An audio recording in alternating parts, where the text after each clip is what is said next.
question. Alors, pour le recrutement des joueurs qui sont arrivés les dernières en date, donc Bouhalia et Danao, oui, effectivement, j'ai donné mon point de vue, j'ai regardé, j'ai visionné, tout à fait. Et pas tout seul, on a regardé en collectif.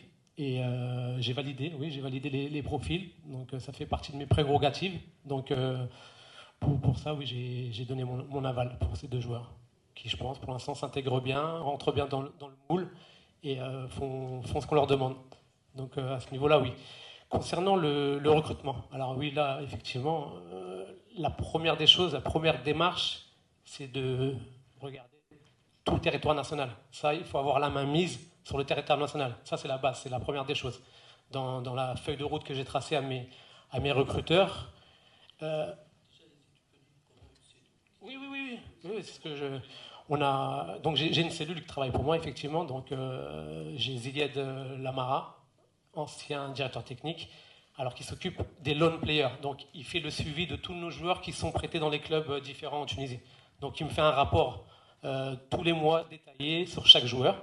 Et il a aussi la tâche, effectivement, de regarder aussi tous les joueurs qui jouent en Ligue 1 et Ligue 2 confondus. Donc on regarde partout. Donc c'est la feuille de route que je leur ai tracée. Ensuite, j'ai Mohamed Garbi qui est là depuis plus longtemps, qui est recruteur également.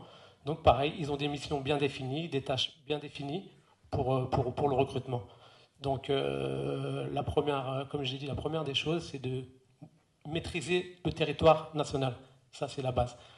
Deuxièmement, après, il faut ouvrir l'Afrique. Donc on va élargir le territoire africain de long en large. On va regarder les académies, on va regarder les tournois de jeunes équipes, les jeunes nations.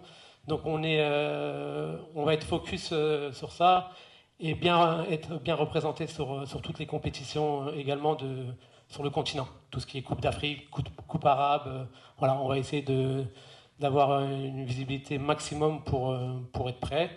Dans ce métier-là, il faut toujours avoir un coup d'avance. C'est de l'anticipation en permanence. Il faut toujours anticiper. Regardez également, moi je regarde beaucoup dans notre métier, on regarde beaucoup les opportunités. C'est quoi les opportunités? C'est des joueurs qui arrivent en fin de contrat.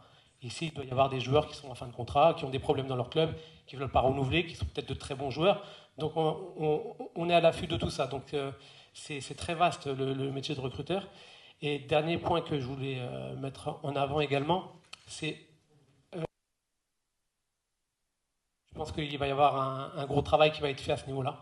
Je vais me pencher très fort sur le dossier des binationaux pour pouvoir attirer un maximum. Comme je l'ai répété et je l'ai dit tout à l'heure, on est limité en termes d'étrangers sur le championnat.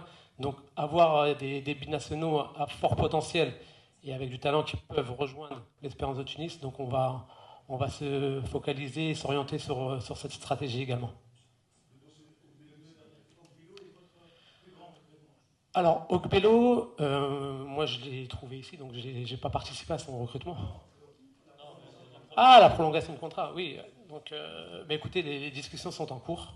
Je ne vous cache pas que c'est un peu difficile, mais on fait tout ce qu'il faut pour y parvenir.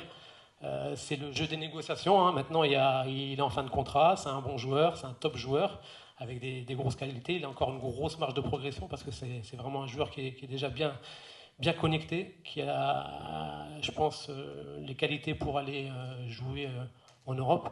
Mais nous, on a la ferme intention de faire tout ce qu'il faut pour le maintenir avec nous et de le garder. Voilà, donc on est dans les discussions, c'est le jeu des négociations, c'est le football. Le football est ainsi, donc je ne vous apprends rien. Donc voilà, ça va prendre un peu de temps, mais on espère y arriver. Le, ah, le dernier coup en date que j'ai fait, c'est j'ai récupéré un joueur libre qui jouait à Nancy en Ligue 2. Et donc il est venu à Monza en Italie. Il n'a pas beaucoup joué la première année. La deuxième année, il a explosé. On l'a vendu 15 millions au Milan AC. Pardon? Ouais, c'est un beau coup, ouais. La dernière question.